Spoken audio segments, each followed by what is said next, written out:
Contract act के इस अगले लेक्चर सीरीज में हम लोग देखते हैं आज मिस्टेक, यानी कि मिस्टेक के अधीन कोई सम्मति यदि दी गई है संविदा के निर्माण के लिए, तब उसका क्या फ्यूचर होगा, उसकी क्या प्रकृति होगी, क्या परिणाम होगा यदि कोई सम्मति भूल के अधीन दी गई है और उस सम्मति के कारण किसी संविदा का निर्माण होता है, तब क्या प्रभाव होगा उसका। आइए अध्ययन करते हैं। तो मिस्टेक समझने से पहले हम लोग एक बार फिर से रिवीजन कर लेते हैं कंसेंट के बारे में कुछ प्राइमरी चीज़ें। A mere consent is not enough for a valid contract, यानी कि सिर्फ और सिर्फ कंसेंट ही सफिशिएंट नहीं होता है, इनफ नहीं होता है किसी वैलिड कंट्रैक्ट के फॉर्मेशन के लिए, किसी वैलिड कंट्रैक्ट के निर्माण के लिए। One of the essential of a valid contract, according to Section 10 of the Indian Contract Act, the parties should enter into the contract with their free consent, यानी कि जो पार्टीज हैं जब वो संविदा का निर्माण कर रही हैं तब उनकी सम्मति उस संविदा निर्माण के लिए स्वतंत्र रूप से दी गई होनी चाहिए।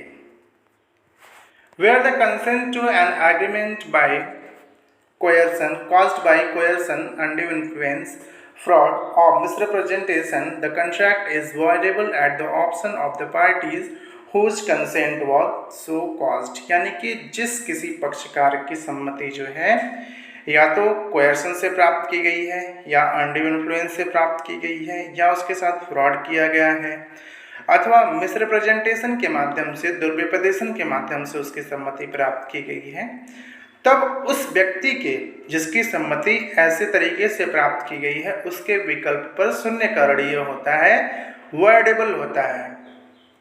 And where the consent is caused by mistake, और जहाँ मिस्टेक जो हम लोग अभी पढ़ने जा रहे हैं, मिस्टेक के अधीन कोई सम्मति दी गई है तब वहाँ एग्रीमेंट वॉइड होगा, शून्य होगा।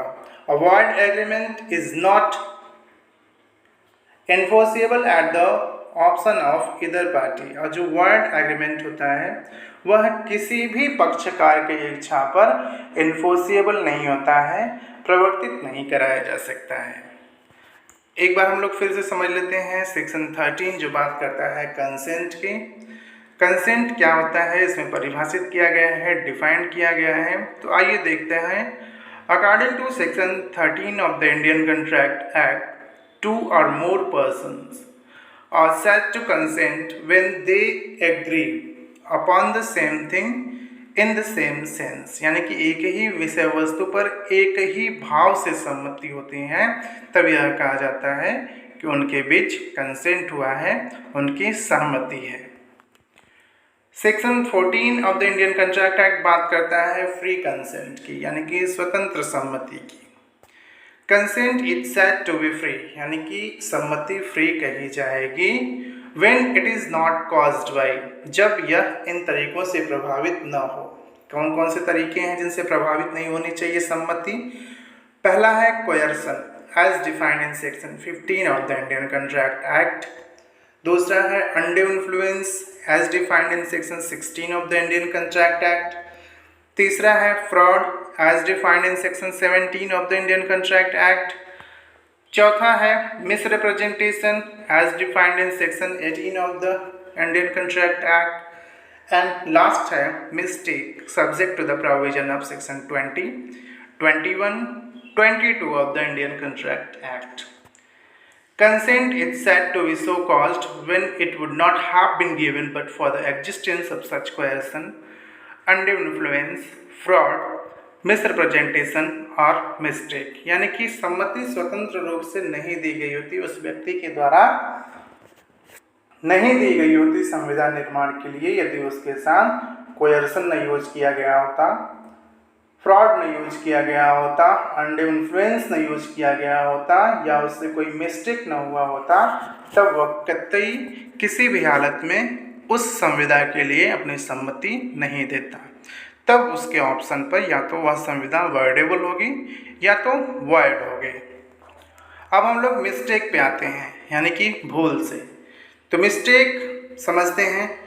Consent obtain by mistake is also not free consent, यानी कि जो कोई सम्मति भूल के अधीन दी गई है, भूल के अधीन यदि दी जाती है तब वह भी जो है फ्री कंसेंट नहीं मानी जाती है। मिस्टेक और errors makes the contract void, यानी कि मिस्टेक यदि हुआ है सम्मति देने में तो उस दशा में कंट्रैक्ट वॉइड हो सकेगा, कंट्रैक्ट शून्य हो सकेगा। It is not enforceable at the option of either party. और वर्ड एग्रीमेंट, वर्ड कॉन्ट्रैक्ट क्या होता है कि यह किसी भी पार्टी की इच्छा पर इन्फोर्सेबल नहीं होता है, यह किसी भी पक्षकार की इच्छा पर प्रवर्तित नहीं कराया जा सकता है। Mistake may operate upon a contract in two ways. It may defeat the consent altogether, यह जो सम्मति दी गई है उसे डिफीट कर सकता है। And it may mislead the parties as to the purpose which they contemplated, यानी कि जो पार्टी की इच्छा है, जो लक्ष्य है, जो सोच रहे हैं, वह उस पे जो है प्रभाव डाल देगा। इसलिए जो है मिस्टेक को वॉइड डिक्लेयर किया जाता है। क्योंकि मान लीजिए एक संविदा का कोई ऐसा मूलभूत प्रकृति है उसकी, उसी से संबंधित पक्षकारों के मध्य भूल है, तब यदि वह संविदा हो जाती है तो उसका प्रवर्तन किसी हालत में नहीं होना चाहिए, क्योंकि उनकी सम्मति भूल के अधीन अभिप्राप्त की गई है, भूल के अधीन उनके द्वारा सम्मति दी गई है। और यदि कोई सम्मति भूल के अधीन दी गई होती है तो वह शून्य होता है। अब आते हैं हम लोग बेयर प्रोविज़न पर, बात करते हैं सेक्शन 20 की, यानी कि इंडियन कंट्रैक्ट एक्ट की धारा 20। Agreement void where both parties are under mistake as to matter of fact, यानी कि जो इंडियन कंट्रैक्ट एक्ट के सेक्शन 20 की हेडिंग है वह है agreement void where both parties are under mistake as to matter of fact, यानी कि तथ्य की बात संबंधी भूल है, जबकि दोनों पक्षकारों के मध्य क्या है, इस तथ्य के संबंध में भूल है, तब करार शून्य होगा। Where both the parties to an agreement are under a mistake as to a matter of fact essential to the agreement, यानी कि the fact which is essential to the agreement, the agreement is void, यानी कि जहां किसी करार के दोनों पक्षकार ऐसे तथ्य की बात करें जो करार के लिए मर्मभूत है और ऐसी बात भूल के अधीन की जा रही है, वह करार के लिए बहुत ही आवश्यक हैं, बहुत ही ज़रूरी हैं, इसेंशियल हैं एग्रीमेंट के लिए, उस संबंध में यदि भूल होती है तो वहाँ करार शून्य होता है। ये सेक्शन 20 बात करता है। उसमें एक एक्सप्लेनेशन है, स्पष्टीकरण है, जो बात करता है कि an erroneous opinion as to the value of the thing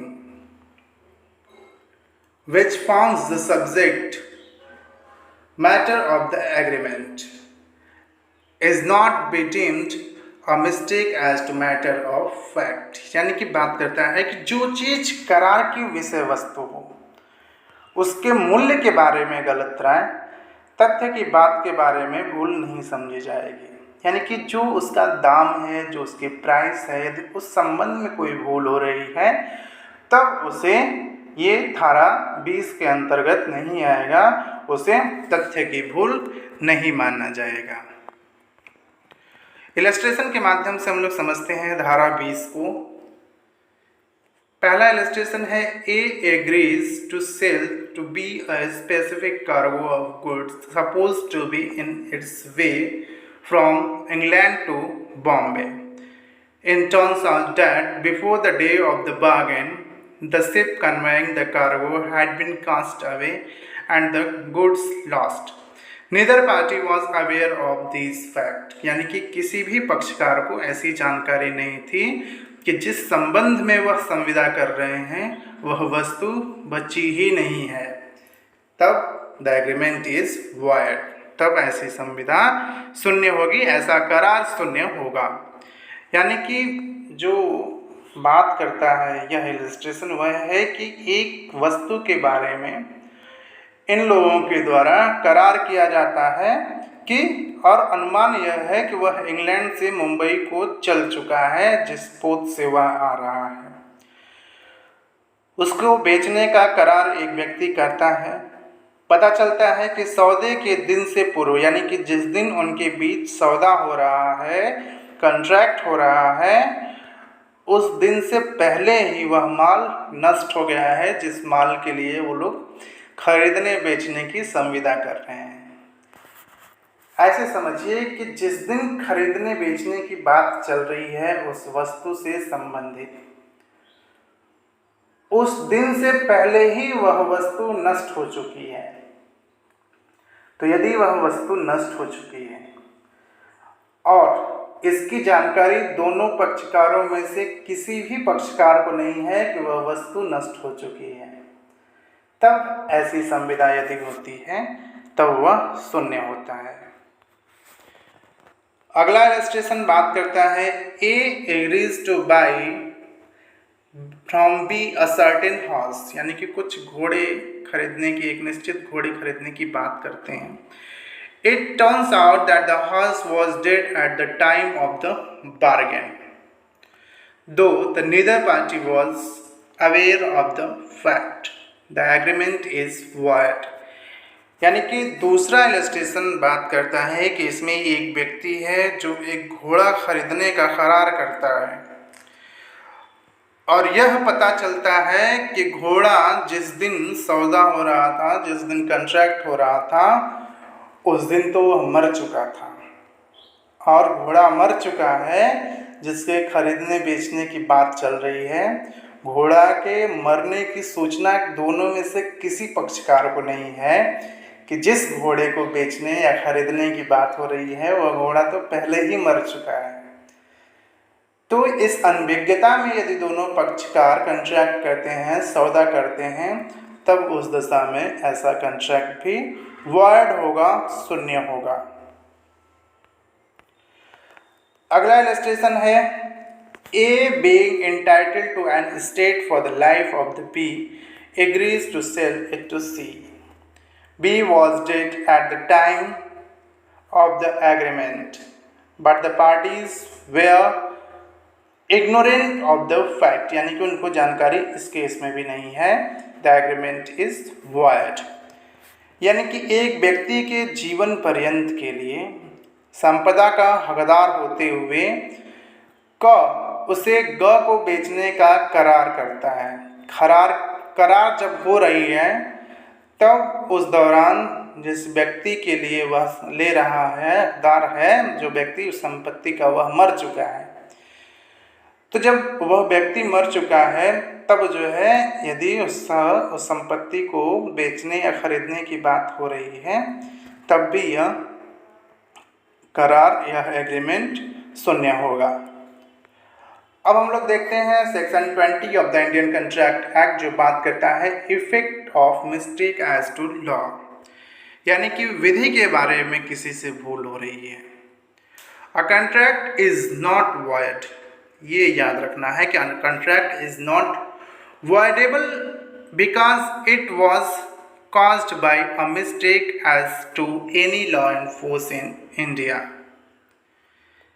यानी कि कोई ऐसी संविदा जो इस कारण ही शून्यकरणीय नहीं होगी कि वह भारत में प्रवृत्त किसी विधि के बारे में भूल के अधीन दी गई है उसमें सम्मति।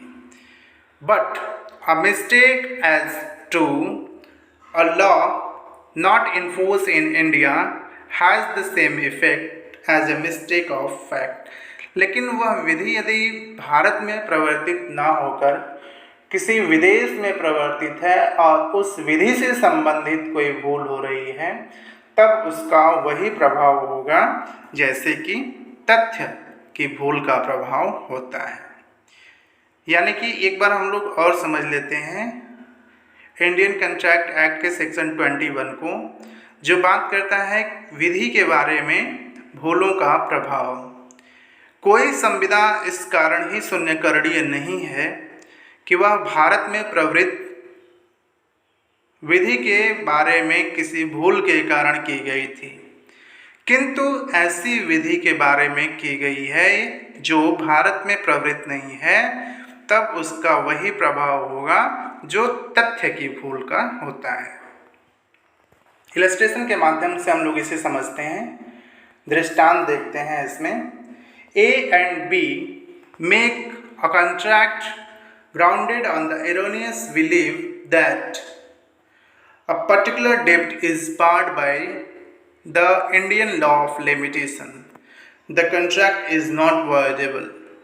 यानी कि इसमें जो है एक और क और ख दो व्यक्ति हैं जो इस विश्वास पर, गलत विश्वास पर संविदा करते हैं कि एक विशिष्ट ऋण, एक ऋण जो है वह भारतीय परिसीमा विधि द्वारा वर्जित है, यानी कि बाढ़ है, टाइम बाढ़ है, तो यह संविदा शून्यकरणीय नहीं होगी। अब हम लोग सेक्शन 22 देखते हैं जो बात करता है contract caused by mistake of one party as to the matter of fact, यानी कि यहाँ एक पक्षीय भूल हो रही है, सिर्फ और सिर्फ एक पक्षकार के द्वारा भूल हो रही है। तो धारा 22 बात करता है एक पक्षकार की तथ्य की बात के बारे में भूल से कारित संविदा। A contract is not voidable merely because it was caused by one of the parties to it being under a mistake as to the matter of the fact, यानी कि एक कोई ऐसी संविदा हो रही है जो इस कारण ही शून्यकरणीय नहीं होगी जिसमें पक्षकारों में से केवल एक पक्षकार किसी तथ्य की बात के बारे में भूल के अधीन अपनी सम्मति दिया हुआ, यानी कि एक पक्षीय भूल है तब भी वह शून्यकरणीय नहीं होगी। अब हम लोग कुछ मिस्टेक पे केस लॉ देखते हैं। तो पहला केस है Raffles versus Wichelhaus. Raffles versus Wichelhaus के केस में हुआ था कि इसमें प्रतिवादी ने वादी से बम्बई में पियरलेस नाम का एक जहाज़ था, जहाज़ पर आने वाली जो रुई की गांठें थीं उसके क्रय का करार करता है, यानी कि खरीदने का करार करता है कि जो आपका पियरलेस नामक जहाज़ से रुई की गांठें आ रही हैं वह हम खरीदेंगे। पियरलेस नाम के दो जहाज़ थे और दोनों मुंबई से चलने वाले थे, यानी कि दो जहाज़ एक ही नाम के थे। एक जहाज़ अक्टूबर में और दूसरा जहाज़ दिसंबर में चलने वाला था।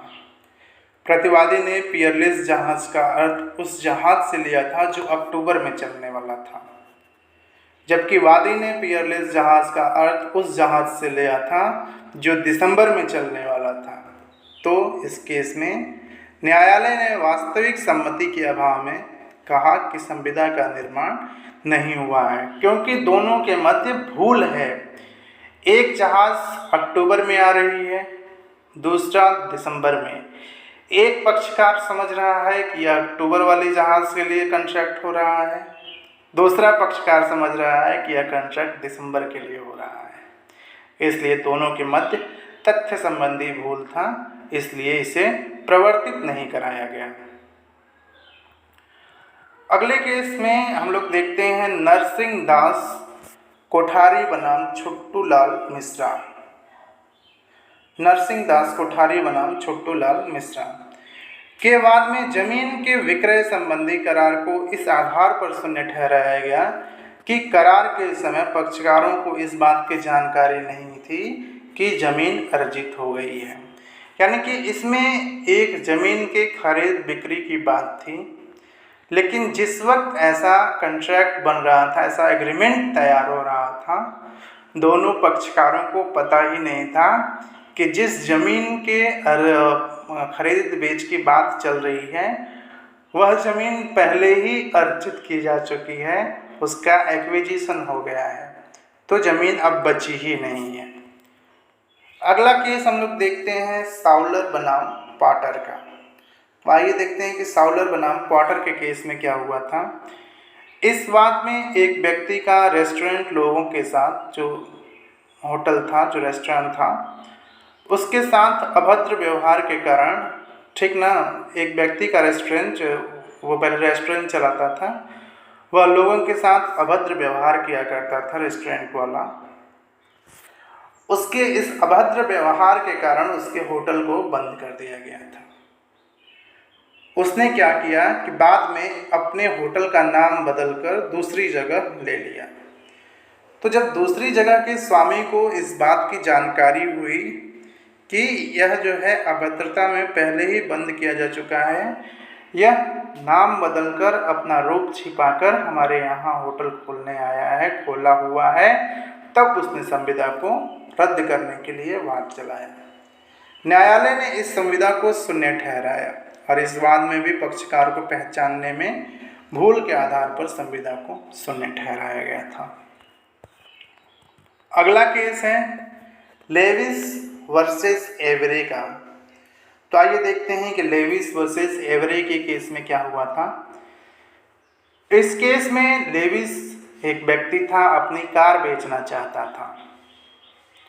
एक व्यक्ति जिसने कपटपूर्ण ढंग से अपने को रिचर्ड ग्रीन, एक प्रसिद्ध अभिनेता वहाँ के उस समय के थे, वह यह बताया कि वही व्यक्ति रिचर्ड ग्रीन यानी कि एक प्रसिद्ध अभिनेता है, चेक द्वारा मूल्य का भुगतान करना चाहता था। और जो खरीदने वाला व्यक्ति था, जो कपटी था, अपने आप को एक प्रसिद्ध अभिनेता के रूप में उसके सामने रखा था, वह चेक के द्वारा भुगतान करना चाहता था और कार उसी समय लेना चाहता था।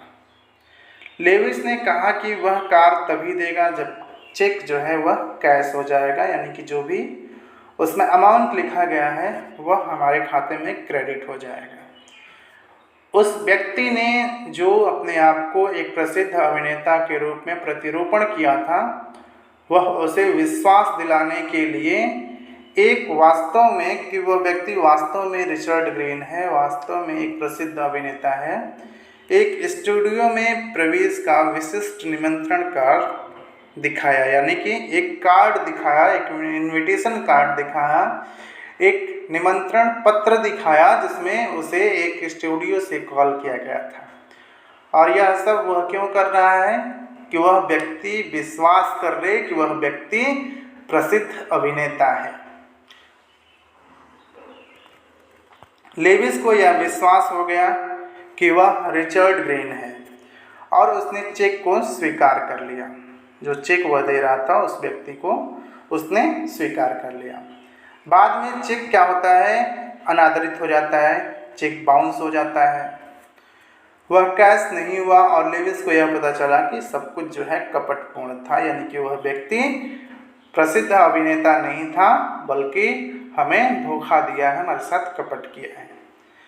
परंतु लेविस को कपट की जानकारी होने के पूर्व ही उस व्यक्ति ने कार प्रतिवादी को बेच दिया था। तो जब उसको यह पता चला कि वह व्यक्ति हमारे साथ कपट किया है, वह कोई प्रसिद्ध अभिनेता नहीं था बल्कि हमारे सामने ऐसे रूप में अपना पहचान ऐसे दिखाया, मेरे साथ कपट किया, और जो उसने चेक भी दिया था उसमें पैसे नहीं थे, उसके अकाउंट में चेक बाउंस हो गया। लेकिन क्या हुआ कि जब उसको ऐसी जानकारी होती है, उससे पहले ही वह व्यक्ति जो है उसकी कार को किसी अन्य व्यक्ति को बेच देता है, जिसने सद्भावपूर्वक उसे खरीद भी लिया।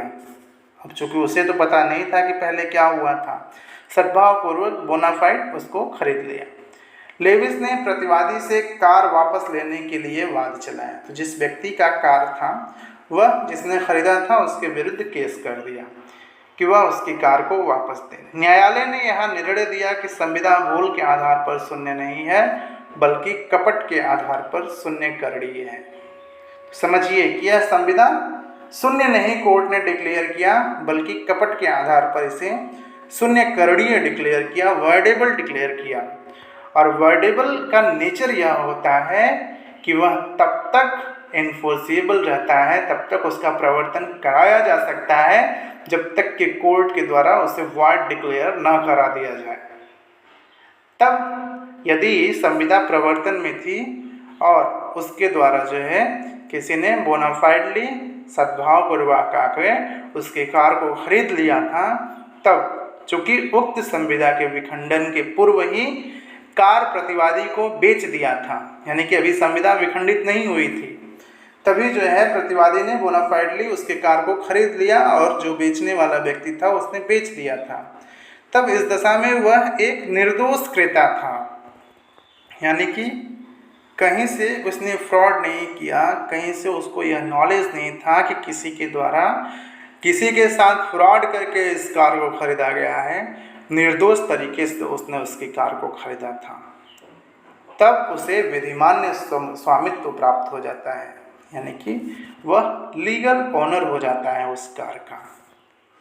इसलिए लेविस प्रतिवादी से कार वापस नहीं ले सकता है। और कोर्ट ने यह कहा कि चूंकि जिस वक्त संविदा प्रवर्तन में थी उसी वक्त प्रतिवादी ने बोनाफाइडली उसकी कार को खरीदा था, इसलिए वह जो है उसकी कार को देने के लिए बाध्य नहीं है और वह उस कार का लीगल ओनर, विधिक स्वामी हो गया है। तो ये हम लोगों ने पढ़ा मिस्टेक क्या होता है, उसका प्रभाव क्या होगा, और मिस्टेक के ऊपर कुछ महत्वपूर्ण केस लॉ देखें। अगले क्रम में हम लोग समझेंगे लॉफुल ऑब्जेक्ट, लॉफुल कंसिडरेशन के बारे में, सेक्शन 23 और 24 इंडियन कंट्रैक्ट एक्ट का। तो बने रहिए हमारे लेक्चर के साथ आप सभी।